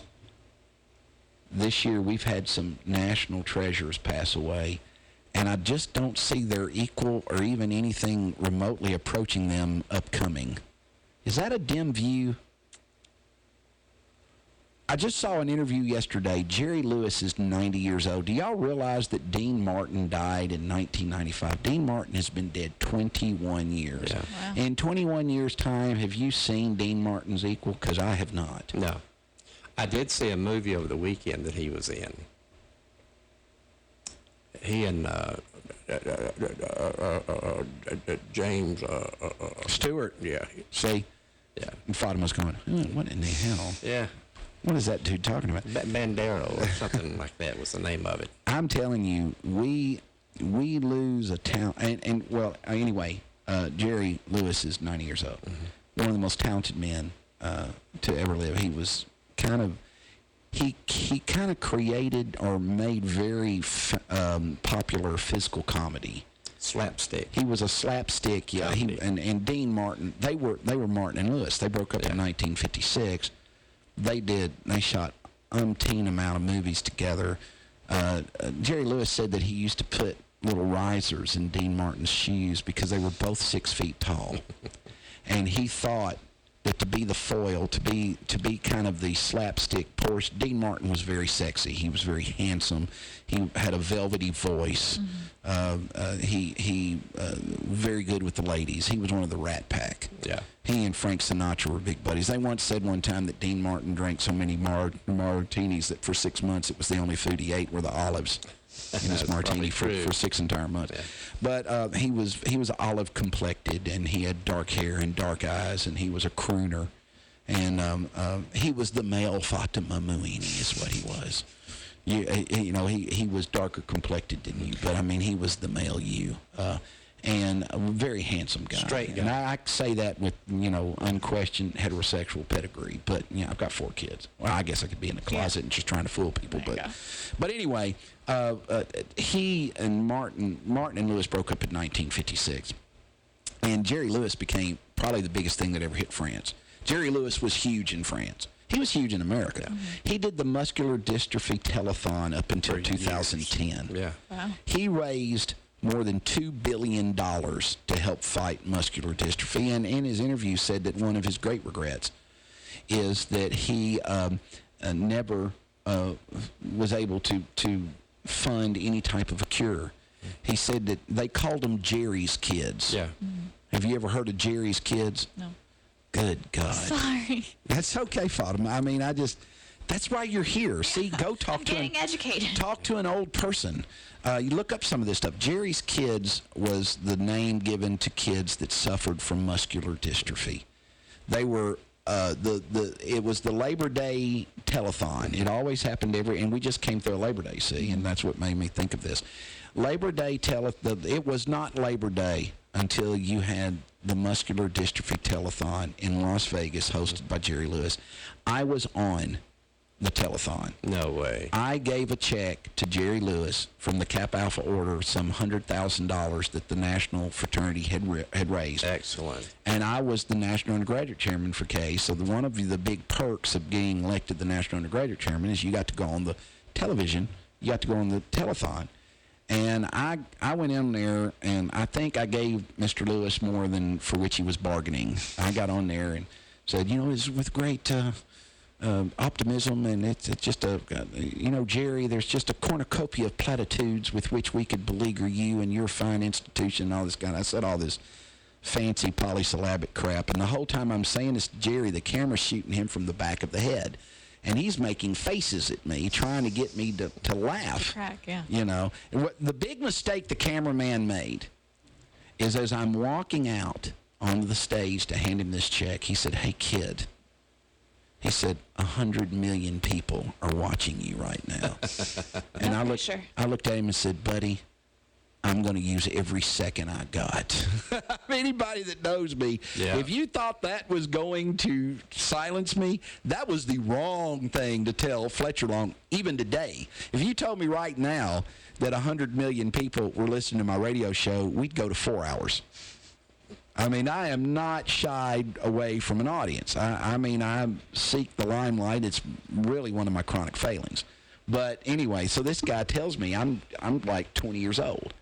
And he goes 100 million. And he was right. Yeah. I mean, I'm talking, there were only 100 million watching this telethon at this time because I went on at 3 a.m. Yeah. If I'd have been on, you couldn't get on that sucker prime time. You had to be Frank Sinatra to get on that telethon prime time. Now, the whole thing was aired on television. I mean, it was on at 3 a.m. in the morning. I knew people who stayed up all night and watched the Jerry Lewis telethon. Didn't you, John? John, how big was the Jerry Lewis telethon? It was big. It was kind of a rite of passage of Labor Day. I mean, it was just part of Labor Day weekend is to watch some or all of the telethon. It was so big that Jerry Lewis, his entire persona, he became muscular dystrophy, the fight against muscular dystrophy. And maybe you're going to become the fight against Alzheimer's. We'll see. Maybe you're the Jerry Lewis of Alzheimer's. But anyway, he became, you could not, they were inseparable. Jerry Lewis and muscular dystrophy were, it's like Mutual of Omaha's Wild Kingdom. Yeah. I mean, another show you've never seen. But those two things went together. Yeah. They went together. And, well, anyway, Jerry Lewis was talking about, he and Dean Martin broke up in 1956, did not speak for 20 years. They didn't have any really hostility, apparently. They still loved each other. They just didn't. Well, in 1976, Frank Sinatra was going on the muscular dystrophy telethon with Jerry Lewis. It was Labor Day weekend, and he says, "Jerry, I want to bring a friend out here if you don't mind." Jerry has no idea what he's doing. No. And out walks Dean Martin. It's the first time the two of them had seen each other in 20 years, or even spoken in 20 years.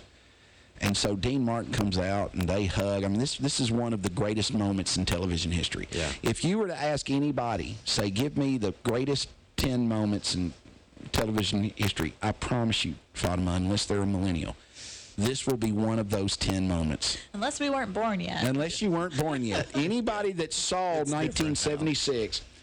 Was this not a huge... This was huge. It was. I mean, this was really big.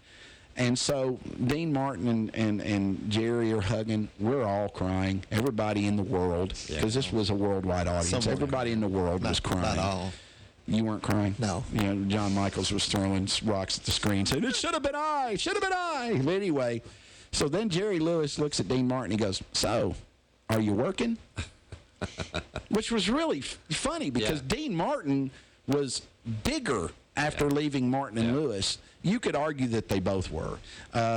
Jerry Lewis was the original Nutty Professor. You're probably more familiar with Eddie Murphy's revival of that role. The original Nutty Professor was Jerry Lewis. Yep.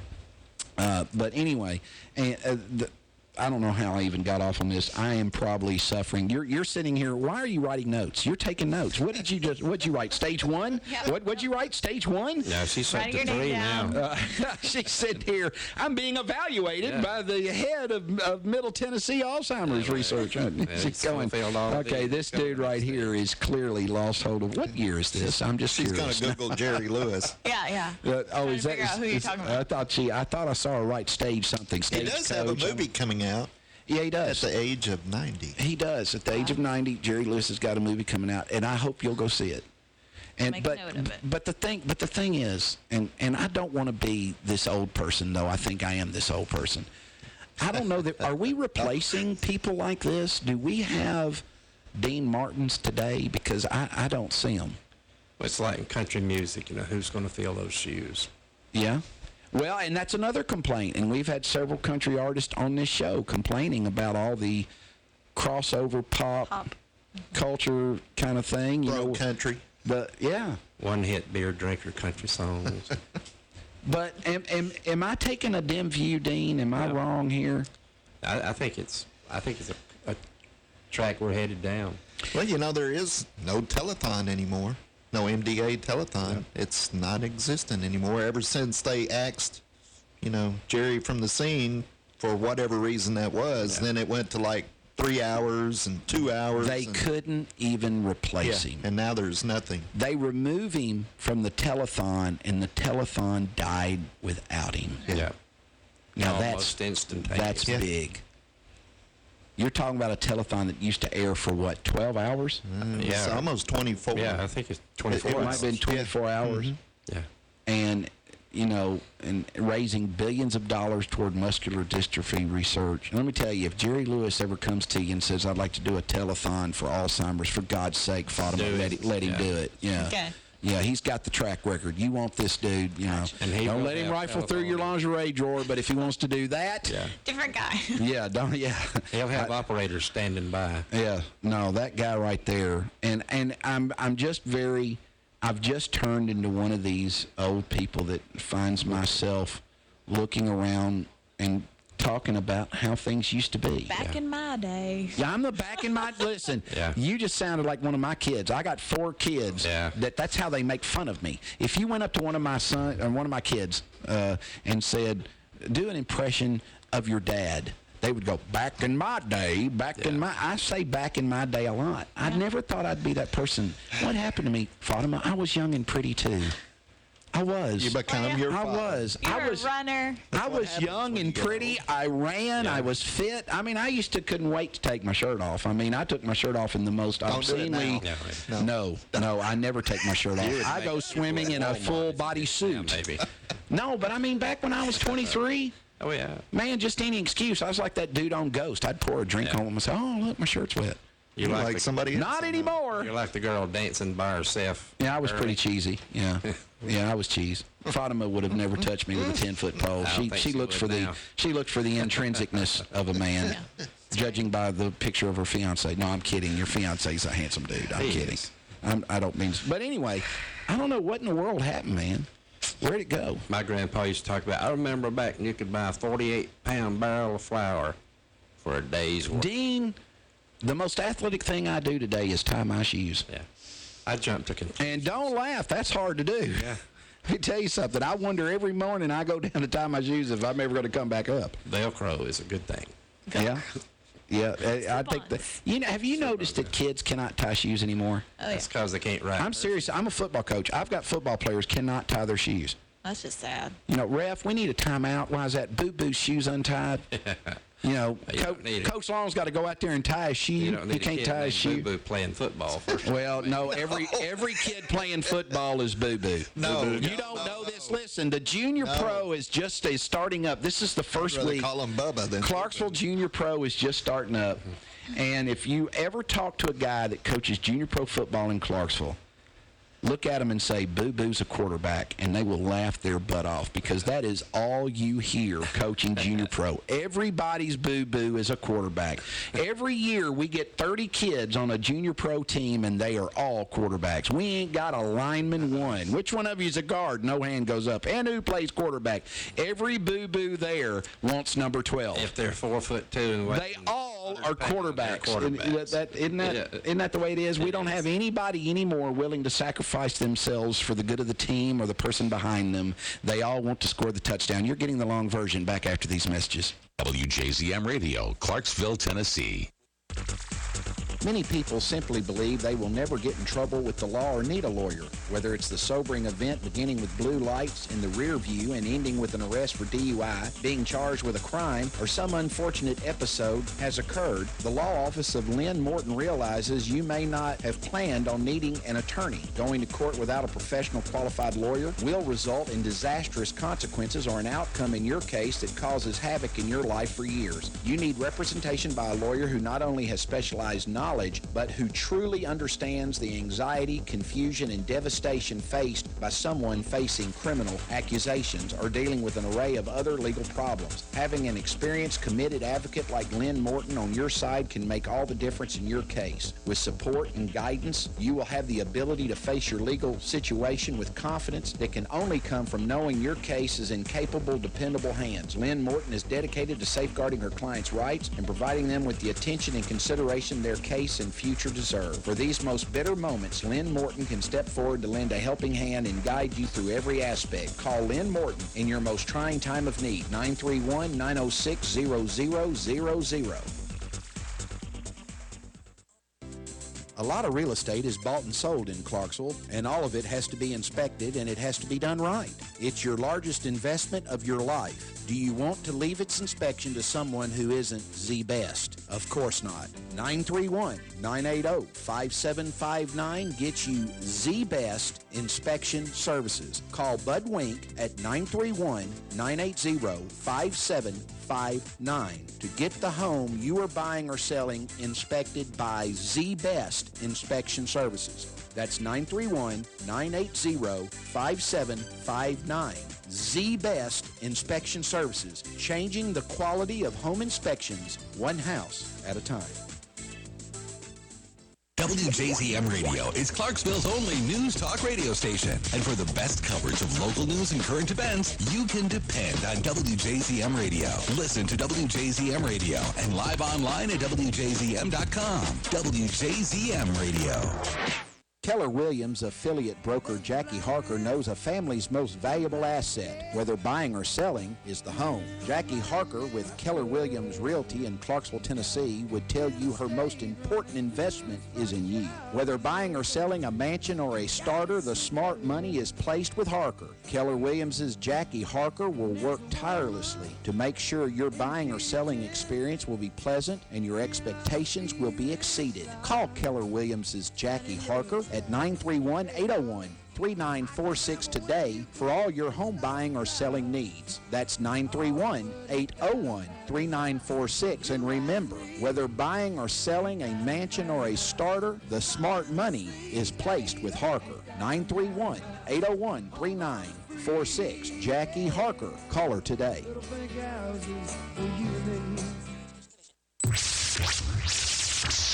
Since 1941, serving the public interest. WJZM Radio, Clarksville, Tennessee. Oh, Lottie, oh, cantare, oh,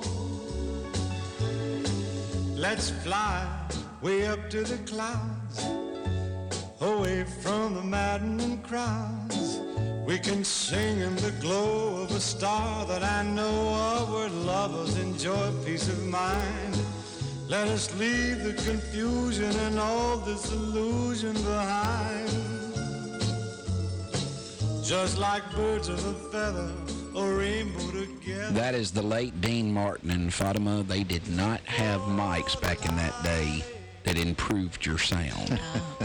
They were singing into tin cans. No auto-tune. No, ma'am. No auto-tune. And that guy Nope. sounded like that if he was singing wherever. Even when he was hammered. he Without a still sounded the same That guy, let me tell you right now, we have not replaced Dean Martin. No, and you will never. And we nor will we. You're right. And that guy right there was a smooth customer. He was something else, and I don't know what got me on this kick about, man, I miss Dean Martin, but boy, do I miss Dean Martin. Who was I'll the let first? you borrow my CD. I'm just going to ask a question, just curiosity. Who was the first celebrity that died that you felt like you'd lost a member of your family, or have you even had that moment yet?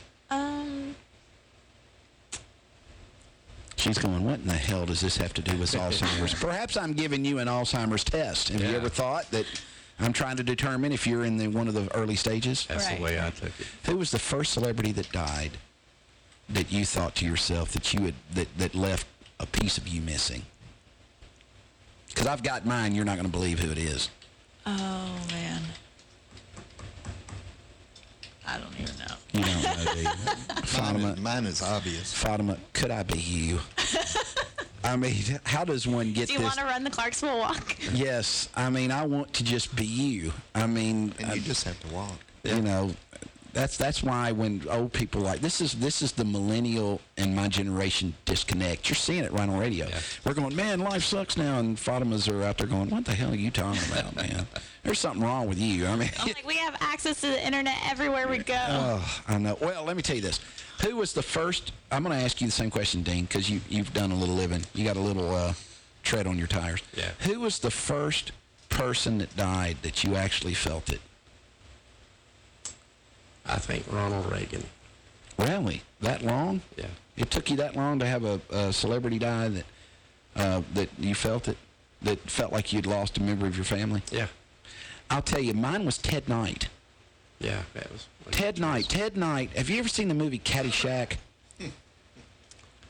No, she hadn't. Yeah, God bless. Can you spell Caddyshack? Have you been taking notes? I'd like you to listen to this podcast later because there's some things you need to see.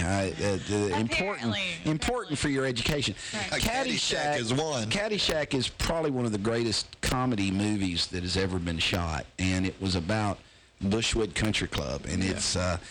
I think you would appreciate it. It's commentary on social elitism and the like. But Ted Knight was Judge Spalding in Caddyshack, and it was really he was really funny.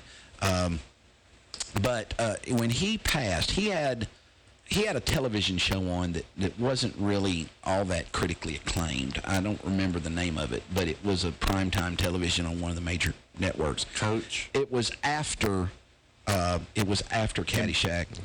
But Ted Knight, the day that Ted Knight died, for whatever reason, and I probably wasn't 13 years old, but for whatever reason, it was like my uncle had passed. I don't know that I ever really got over it, the fact that Ted Knight had died.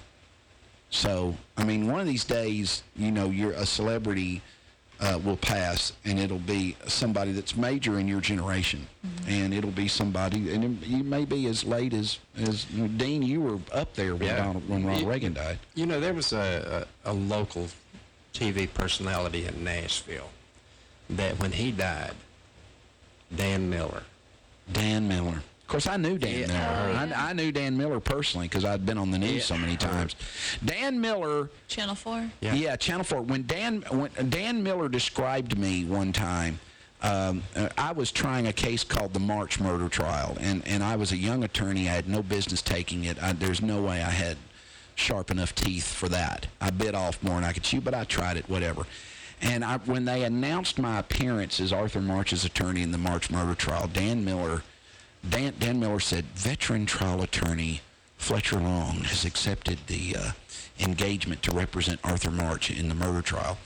And they flashed my picture up. And, of course, I'd been veteran trial attorney. Good Lord, I'd been practicing law like maybe 6 years. Now, in 6 years, I'd probably tried 50 or so criminal jury trials in 6 years. But, I mean, I'd been I'd been a lawyer for maybe 6 years. And a lot of people in my class were laughing at me, thinking that I had told Dan Miller to call me veteran trial attorney, and I, right. Yeah, I got right on the phone with lead anchor on Channel 4 News and told him how to refer. No, I never even talked to him about that. Well, anyway, so I remember there was a lawyer who had graduated with me named Jeff Goldtrap who said, veteran trial attorney. I said, you know, Jeff, if Dan Miller says that I'm a veteran trial attorney, whom do you presume to be to disagree with that? You ought to be thanking me that I have taken the field of veteranness for us all. Since you graduated with me, you can now claim that you are a veteran trial attorney.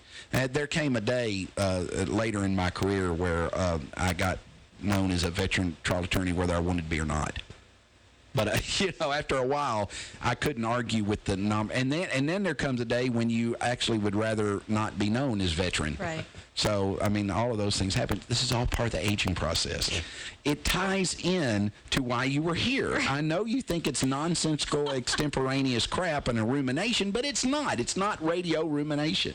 That's what makes it Radio Free America. And you can join Radio Free America's path to thinness if you need to, and you don't, Fatima, but, you know, you get a few beers and your fiancé, he might need to see us. Anyway, you can go to the Doctor's Diet Clinic at 231 the Dover Road in Clarksville. They have clinic hours on Tuesdays and Saturdays, 11:30 a.m. to 6:30 p.m. You can call them locally at 931-906-5555, or you can call them at 1-800-778-DIET, which is 3438. That's right. 778-DIET. You would not believe, Fatima, how long it took me to get all that. I was about to say, that's pretty good. Isn't that good? Well, I am a professional. You know, I'm not just playing around here, Fatima. This is what I do. I know it seems laughable. I know I only work a 10-hour work week, and I know you think I'm French, but I just have the Frenchman's work week. It's good. You know, I had a kid ask me at football practice yesterday, because I also coach middle school football. I spoke at the Rotary Club yesterday, incidentally. That's right. How did that go? It went very well. Good. And I think that portions of my talk was probably played on WHVO because they had a mic up there when I was talking. But I talked about middle school football, and I was at practice. Something you can't get in the paper. Yesterday. Yeah, I can't. Yeah, right. No, I don't think I didn't take a stab at Chris Young. Dead at the Rotary. Dead at the Rotary. See, I remember stuff. Dead at the Rotary. I took a slap at the Kentucky New Era. I did. Because they won't poke I had 7 kids make Team Kentucky in the Tennessee. Well, you're going to hear it again, mister, until the New Era will cover it. Here comes the Lee Dreyer gasp of breath for those people that don't get the inside joke. Anyway, we had a guest one time, Fatima, that he would make these loud gasps of breath when he was displeased. Like when a woman called him from Chicago and called him a sexist. That displeased him greatly. And he's not a sexist. But anyway, now if you ever listen to us, and we are an on-air party, so I'm sure you will start. We're very hot with the millennials, incidentally. Yeah, young women. I don't know why they're watching. I think it is it's the Dean Martin quality. Yep. Absolutely. Hey, lady. That sounds like Jerry Lewis. Excellent. Yeah. Lady. Yeah, Lady. That's excellent for impersonation of Jerry Lewis. Outstanding, John. But anyway, so I had 7 kids and I told this story yesterday. I had 7 kids that made the Tennessee-Kentucky game in the Future Stars for middle school football. 7 kids from Hopkinsville. Hopkinsville is a town of 30,000 people. 7 kids made Team Kentucky. The largest represented area in the Commonwealth. So I contact the sports page, and I said, you need to cover this. And I gave them the name of the kids, the school they attended, the position they were playing, and everything. And I get this perfunctory, which is a nice way of saying short and buttholish, note back from the sports editor at the New Era telling me that we don't cover middle school athletics. The next day, headline, New Era sports page, country club swimmers participate in South Central meet. We don't cover middle school athletics in the Kentucky New Era, but we cover country club swimming. Well, you can tell where their money comes from. Yeah. Incidentally, many of the country club swimmers were middle schoolers. No way. Yes, sir. Yes, sir. How come then they don't cover it, but then they do cover it? I guess we don't have enough money. Oh. I guess we were. I guess what they meant to say is we don't cover poor middle schoolers. I'd rather be attacked by a bunch of swimmers as a bunch of football players. Well, I'll tell you this. I went off on this at the Rotary Club, so I'm sure that tomorrow there's going to be a very ugly article written about the Rotary Club. I told the Rotarians about it. That's what they're called, Fatima. Fatima's, she thought that was funny. Rotarians, they're called Not a chicken. Rotarians. All right. That's Chicken on a rotisserie. you're going, man, this is a tough show. I don't know what in the world why I ever agreed to this. But anyway, yeah, I told the Rotarians about that. I was at practice yesterday, and my kicker looks at me. Now, he's the kicker. Boo-boo. Boo-boo the kicker. He looks at me and he goes, man, your job's like awesome. I said, why is that? He said, well, you just go in and talk for 2 hours, and that's all you do all day. And I said, yeah, it's kind of like being the kicker. You just kind of run out here and you kick a ball and you go back and drink water. Yeah. Done. I mean, what are you talking about, man? You're like a future radio personality. You kind of slapped him down, didn't you? Well, I mean, look what he said to me. Well, you He gotta hurt my feelings. You don't hurt the coach's feelings. No, you don't. Especially not when he has a smart mouth like I have. Yeah. You know you're going to get some funky stuff said back to you when you say, no, he's right, though. I mean, my job is kind of cool. Did he cry? No, he didn't. He thought, no, they don't sweat me, man. Okay. These kids, I yell and scream at them. They don't pay me any mind. They all think I'm funny. I will say this. I've got a guard that plays for me that I call him back. His name's Isaiah Campbell. He can't remember if it's a run play or a pass play. So he looks at my son who plays next to him, and he goes, hey, Will, is this in back? Are we going to make our drops here? So that's how he knows if it's a run play or a pass play. Hey, Will, is this in back? So anyway, we were watching film, and Isaiah was mouthing this kid on the film during watching the game on film. And the head coach, I'm not the head coach, the head coach looks at Isaiah and says, Isaiah, what'd you say to that kid? And Isaiah said, I looked at him and said, get big, baby. And we just fell out laughing. Now, see, you probably knew what he meant. I don't know what that means. But he's a millennial like you, and Fatima goes, that's funny. I'm sitting there going, get big, baby. What in the world is he saying? Get big, baby. I have no. You're at a loss. I'm at a loss. All you know is we have never replaced Dean Martin. We want to thank you for joining us today on the long version. It was brought to you today by the Doctor's Diet Clinic, and we want you to get out seriously and support the Association for Alzheimer's Research. We're going to find a cure. We can do it together. Fatima, tell us about it. It's October where and where? October 1st. That's the first Saturday of October. Come out 8 a.m. to Liberty Park. It's free. We want everyone out there. Please go out there. I'll tell you this. It's worth going out there just to see Fatima. She's that good looking. She's that good looking, absolutely. I'd go out there for that reason, if no other. And bring a check. Go see our friends and go see our friends at the Doctor's Diet Clinic, open Tuesdays and Saturdays from 11:30 a.m. to 6:30 p.m. You can call them at 931-906-5555, or you can call 1-800-778-DIET, which is 3438. For Fatima Muini and Dean Barron, John Michaels, Fletcher Long, all of us here at the Long Version, we're out. We don't get along. They always try to hit me with 1129 and some court costs and fines and some charges that ain't mine. They always try to say don't do the crime if you can't do the time, but I just don't have the time. Even when I do the crime, they don't want to see me shine. Put me over, walk the line. I told them that I'm trying. Then they cut me, said I'm lying. Then my mama started crying because I got another case. And the judge can't see my face for another little mistake. For a charge I gotta take, I shake my head. There is a name in the Clarksville community we have come to associate with excellence in legal services. That name is Kimberly Turner and Associates, the attorneys who care. There are times in life when reliance on attorneys who care is particularly critical. Family strife is definitely among those times, whether it be divorce, child custody, juvenile delinquent petitions, alimony or child support increases, or any type of strife which invades our personal lives. Kim Turner and Associates are the attorneys who care. Call Kim today at 572-1133.